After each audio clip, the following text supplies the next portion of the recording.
మకర సంక్రాంతి సందర్భంగా కోనసీమ జిల్లాల్లో 11 నుంచి 13వ తేదీ వరకు బోట్ రేసులు నిర్వహిస్తూ ఉన్నారు.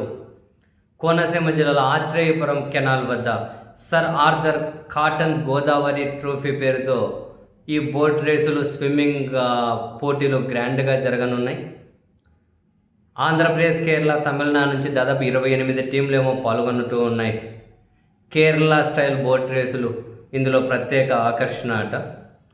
సో ఈ క్రమంలో ఈ కార్యక్రమాలను పరిశీలించడం కోసం అని చెప్పి కోనసీమ జిల్లా కలెక్టర్ మహేష్ కుమార్ గారు ఒక ట్రయల్ రన్ నిర్వహించారు.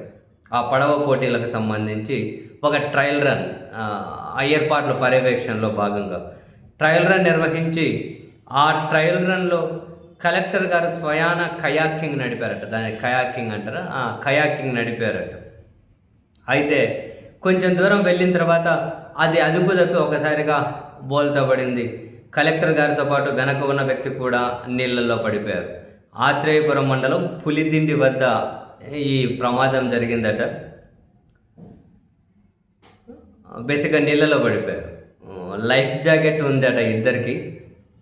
లైఫ్ జాకెట్ ఉండడంతో వాళ్ళు నీళ్ళలో మునగలేదు. వెంటనే ఆ చుట్టుపక్కల అంటే అక్కడే ఉన్నటువంటి గజ ఈతగాళ్ళు, ఇతర సిబ్బంది స్పందించి నీళ్ళలోకి దూకి వాళ్ళనైతే ఒడ్డుకు తీసుకొని వచ్చారు.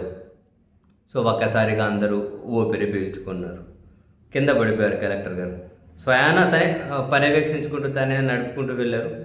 మరి ఎక్కడో దగ్గర చిన్న పొరపాటు ఏదో ఒకటి జరిగే ఉండొచ్చు. అందుకని చెప్పి బోల్తా పడింది. లైఫ్ జాకెట్ ఉండడం, గజ ఈతగాళ్ళు టైంకి అందుబాటులో ఉండడం. సో ఎలాంటి ప్రమాదము జరగలేదు. కలెక్టర్ గారికి అంటే పెద్ద నీళ్ళలోనే పడ్డారు కాబట్టి పెద్ద గాయాలు కూడా ఏమీ అవ్వలేదు. కానీ మొత్తం మీద అయితే ఎలాంటి ఇబ్బంది లేకుండానే ట్రయల్స్ని కూడా పూర్తి చేసినట్టున్నారు.